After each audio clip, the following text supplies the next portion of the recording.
Salam sejahtera, terima kasih kena bersama dengan saya di Nazlin Unity Channel. Akhirnya identiti wanita yang menyerang Sultan Perak diketahui.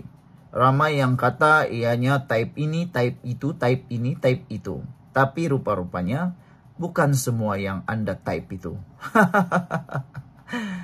Tapi yang kita benci lah, kita cakap dulu apa yang kita tidak suka. Yang paling saya benci ialah selepas serangan kepada Sultan Perak di dalam himpunan ataupun di dalam sambutan kemerdekaan itu, yang paling kita tidak suka ialah tindakan segolongan pihak yang cepat sangat menuduh bangsa lain, yang cepat sangat menuduh seseorang, yang cepat sangat mengaitkan sesuatu itu dengan orang lain. Belum pun polis membuat kenyataan, kau dah keluarkan fitnah. Yang paling kita benci sekali ialah ada sebilangan rakyat yang suka fitnah. Agak-agaklah kan siapa bapak kepada fitnah tu? Setan lah kan? Mesti fitnah tu satu dosa. Dosa pula datang dari setan. Jadi orang yang suka fitnah tu setan lah. Lebih kurang macam tu, anak-anak setan. Sebenarnya kita tidak suka langsung dengan orang yang suka memfitnah nih. Apapun yang Anda buat, fikir dulu. Jangan terus buat kenyataan. Jangan terus menyebar fitnah. Terutamanya melibatkan ketentraman awam di Malaysia. Kemarin kita dikejutkan apabila tular di media sosial termasuk di WhatsApp. Kononnya serangan itu dibuat oleh seorang wanita bla bla bla bla dan bangsa bla bla bla bla yang buat.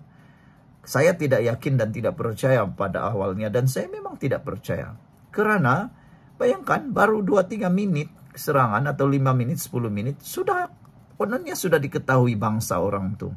Inilah perbuatan paling durjana jahatnya. Mereka tunggang sehabis baik. Itu saja kebaikan mereka, suka tunggang. Tapi akhirnya polis sudah membuat kenyataan.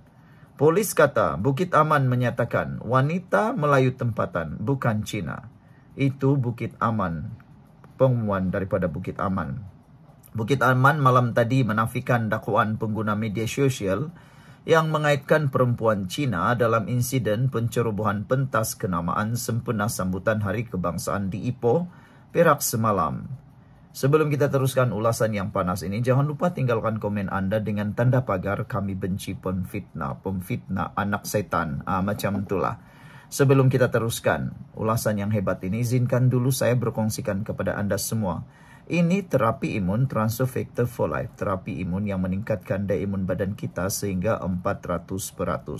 Secara umum dan ringkasnya, apabila imun badan kita lemah, apabila imun badan kita jadi bodoh, apabila imun badan kita tidak bertindak dengan kuat, kita kena penyakit. Imun badan yang tidak seimbang juga menyebabkan kita sengsara karena imun badan kita menyerang diri kita sendiri. Tapi terapi imun ini mendidik, mengajar, dan menyeimbangkan sistem imun badan kita. Supaya imun badan kita kuat melawan penyakit, tahu mana satu lawan, mana satu kawan dalam tubuh badan kita. Paling penting sekali dia tahu macam mana melawan penyakit itu. Apabila imun badan kita kuat, seimbang, bijaksana, ia akan menghapuskan semua akar penyakit yang ada dalam tubuh badan kita. Cepat dapatkan produk yang hebat ini melalui nomor telepon saya yang tertera. Produk ini lulus KKM, halal, dan diperakui oleh dokter-dokter di seluruh dunia dan di Malaysia. Mungkin saudara-saudara, ini adalah jawaban kepada doa Anda selama ini yang mahu sembuh, mau lepas dari masalah kesihatan. Cepat dapatkannya. Saudara-saudara sekalian, Pengarah Jabatan Siasatan Jenayah Bukit Aman, M. Kumar berkata, polis mengesahkan terkesan dengan penularan dakwaan tersebut di Facebook.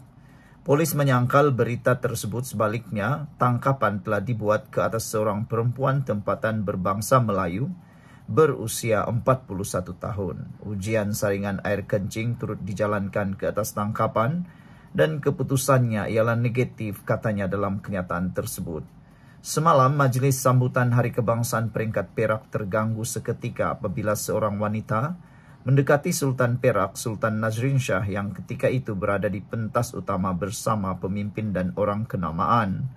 Wanita terbabit yang mempunyai rekod rawatan psikiatrik memasuki kawasan berkenan dari tepi pentas ketika lagu negeri Perak berkumandang.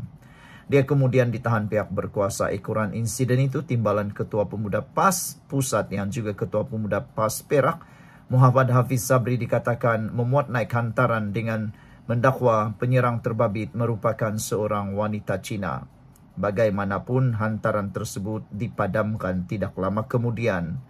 Selain Muhammad Hafiz yang juga Adun Manjoy Perak, beberapa pengguna media sosial yang lain turut membuat dakwaan yang sama. Menurut M. Kumar, kes penularan berita palsu itu disiasat mengikut Section 505 dalam kurungan B Kanun Keseksaan. Kenyataan mendatangkan khianat awam dengan niat mau menyebabkan atau mungkin menyebabkan kegentaran awam serta Section 233 Akta Komunikasi dan Multimedia 1998. Polis memberi amaran bahwa tindakan tegas tanpa kompromi akan diambil terhadap mana-mana pihak yang dengan sengaja membuat atau menyebarkan hantaran tidak benar serta menimbulkan kegentaran awam selain mengganggu keharmonian masyarakat di Malaysia, katanya lagi. Apabila komen Anda tentang isu kali ini? Saya menasihati semua orang yang di luar sana, jangan cepat terlalu percaya, jangan cepat terlalu membuat kesimpulan. Fikir dahulu sebelum menaip. Fikir dahulu sebelum Anda meluahkannya di media sosial. Jangan sampai gara-gara Anda terperangkap dengan mainan politik dari mana-mana pihak, Anda pula yang disaman dan Anda pula yang masuk penjara. Blok Hawk kata, ambil tindakan kepada penyebar berita yang mengganggu, menggugat, mengundang gangguan ketentraman awam. Sila tangkap, kata beliau. Nasiblah, kata, sila tangkap. Muhammad Hafiz tidak boleh terima maaf. Masuk terus sebagai pengajaran, kata beliau. Green Dove kata, inilah kerja puak-puak penunggang. Apa-apa saja diambil peluang untuk tunggang otak tak center, katanya. Green Mouse kata, take action and charge the bugger and those who spread the false news promptly, katanya, if you have enough evidence. Otherwise, what is the point making all those press statement, kata mereka lagi. Sekian dulu untuk kali ini. Jangan lupa tinggalkan komen Anda. Bye-bye. Salam sejahtera. Terima kasih kena bersama dengan saya di Nazilin Unity Channel. Hari kemarin kita digemparkan dengan serangan seorang wanita terhadap Sultan Perak. Serangan itu walaupun tidak menimbulkan apa-apa kecederaan atau apa-apa perkara yang tidak diingini, tetapi telah mengejutkan kita. Ramai orang yang pada waktu itu berada di dataran tersebut terkejut. Karena mereka melihat pada awalnya, mereka sangka itu sebagian daripada gimmick. Tetapi rupa-rupanya itu berlaku benar-benar atau real. Yang menjadi pertanyaan bukanlah siapa wanita itu, tetapi yang menjadi pertanyaan ialah kenapa wanita itu boleh lolos. Ada juga beberapa spekulasi yang mulai timbul. Kata mereka, siapa dalang di sebalik serangan wanita itu? Karena kata mereka mengambil contoh-contoh yang pernah berlakulah di luar negara kah, dalam negara kah, berhampiran negara kita kah, atau sebagainya. Contoh serangan-serangan yang pernah berlaku di dalam dunia. Mereka kata pasti ada dalangnya. Tapi di Malaysia, saya yakin tiada dalangnya lah, kan? Tak tahulah kalau ada yang tersembunyi. Lagipun wanita itu telah pun dinyatakan adalah seorang yang ada masalah mental dan ada masalah saraf otak.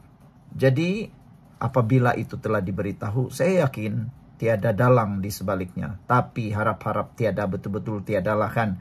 Jangan pula tiba-tiba ada yang menghasut sehingga wanita itu sanggup melakukannya. Tapi kalau ada yang coba mengaitkan serangan itu dengan kerajaan perpaduan, ini betul-betul saya tidak setuju.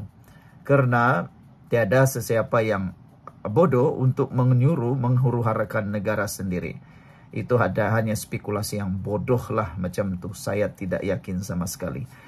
Tapi sebelum itu jangan lupa Anda tinggalkan komen Anda dengan tanda pagar Kami Sayang Malaysia. Saya kongsikan dulu kepada Anda semua, ini terapi imun Transfector for Life. Terapi imun yang meningkatkan daya imun badan kita sehingga 400%. Dan secara umum dan ringkasnya, terapi imun ini mengajar, mendidik, dan menyeimbangkan sistem imun badan kita. Apabila imun badan kita diajar, dididik, dan diseimbangkan oleh terapi imun ini, imun badan kita akan bertindak bijaksana, kuat untuk melawan penyakit dari dalam tubuh badan kita.